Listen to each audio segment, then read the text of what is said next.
Bonjour tout le monde. J'espère que vous allez bien. こんにちは、ペンダコチャンネルです。今日は私が漫画で使用する画材の一部を紹介していきます。なんでその画材を使っているのか、みんなも画材のこだわりがあると思いますが、私の経験を踏まえたコツやお話をしていきますので、ぜひ最後まで見てください。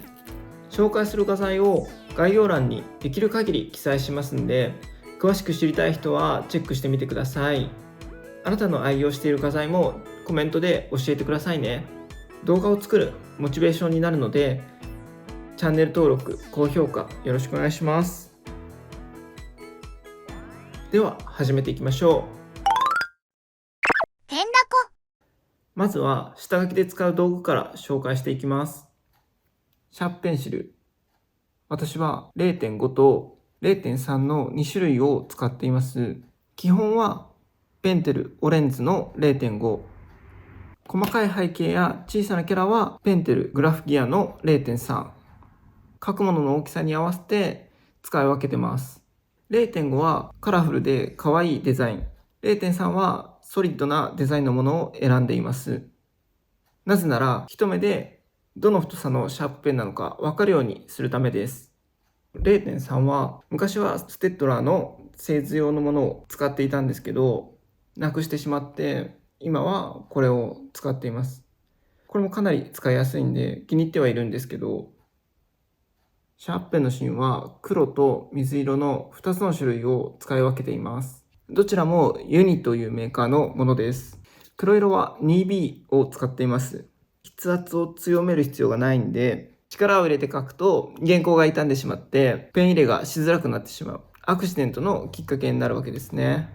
水色のシャープペンを使っている理由は2つあります。1つ目はペン入れの時に下書きが水色だと作業がやりやすい。線の太さをチェックしたり、どのくらい作業が進んだか進捗が一目でわかるんですね。2つ目はクリップスタジオで仕上げをするときに原稿をスキャンして画像補正をかける必要があります。その時に下書きの線が水色だと簡単に補正で消すことができるんですね。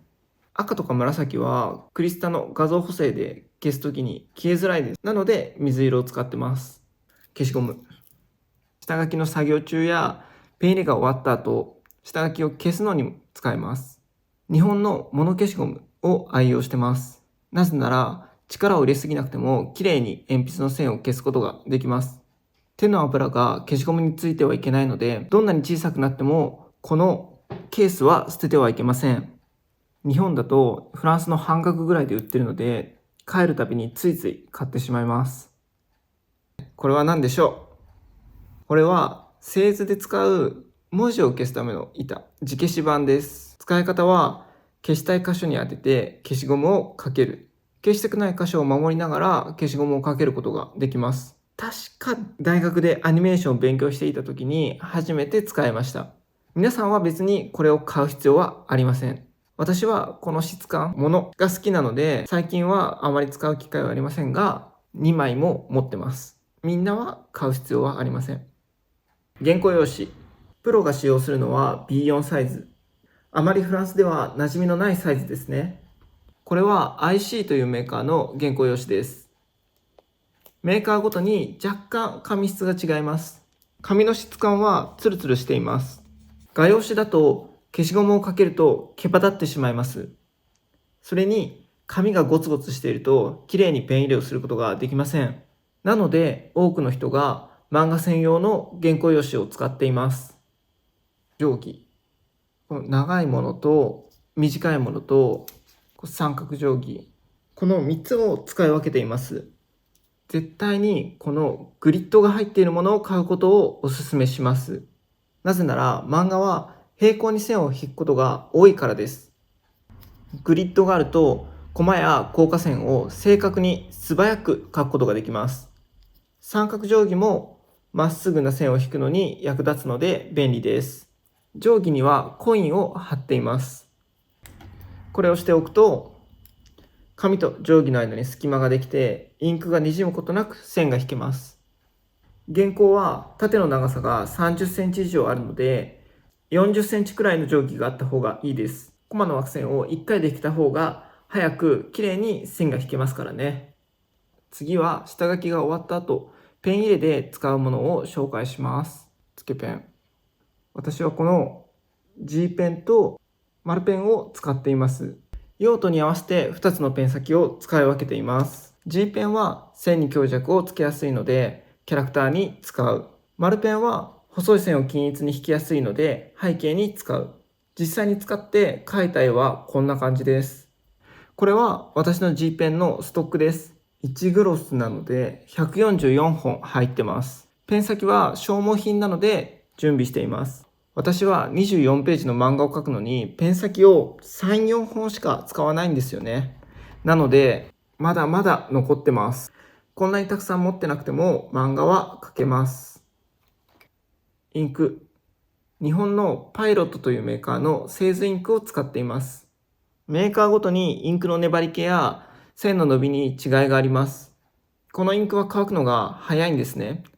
だからインクが乾くのを待つことなく作業を進めていくことができます。乾くのが遅いとインクが手について紙を汚してしまうというトラブルを避けることができます。ミリペン。いろんなメーカーのものを買っているので、ですね、ちょっとたくさんありますね。何本もあるのは用途に合わせて使い分けるためです。0.8 は枠線を引くため、ちょっとした箇所のベタもこれで塗れます。0.2 は背景や小さなキャラを描くため。0.05 は細かいディティールを描き足すために使います。私のおすすめはコピックマルチライナーです。消しゴムをかけても線が薄くなりづらいし、アルコールマーカーでカラーイラストを描くときにも線がにじまないので使うことができます。筆ペン。先端が筆のようになっています。私はベタを塗るのによく使います。筆だと細いところから広い面まで塗ることができます。私は学生の頃からこのプラチナというメーカーの筆ペンをよく使っています。100円なのに太筆と細筆2種類使い分けられてすごい使いやすくて大好きなペンです。私はベタを塗る作業が原稿作業の中で一番好きなんですね。ベタを塗ると完成に近づいてるな、絵が仕上がってきてるなと実感できるからです。ホワイト、修正液ですね。インクやマーカーといった消しゴムで消せない失敗を修正するのにこのミスノンの修正液を使います。白く修正できればいいので最近は白のボールペンもよく使っています。そしてこの2つは効果として白を使いたい時にも役に立ちます。例えばキャラクターの目にハイライトを入れる、ベタの上にちょんちょんとペンで星を描く、持っておくと表現の幅が広がるし、失敗を修正して綺麗な原稿を作ることができます。てんだこ。今回は私が漫画を描くのに使っている画材の一部を紹介しました。振り返ってみるとアクシデントを起こさないよう綺麗に早く仕上げるために道具を選んでいますね。いろいろと紹介しましたが、いきなり全部揃えなくても大丈夫です。つけペンとインクで描かないと漫画じゃないなんてこともありません。とにかく漫画を描きたいという人は原稿用紙の代わりにノート、つけペンの代わりにマーカーを買って書き出してしまいましょう。徐々に自分の興味や目標に合わせて書き足していけばいいんです。このチャンネルではあなたの漫画制作に役立つ情報を伝えていきたいと思っています。どんなことを動画にしてほしいかコメントしてくれると嬉しいです。チャンネル登録、高評価いつもありがとうございます。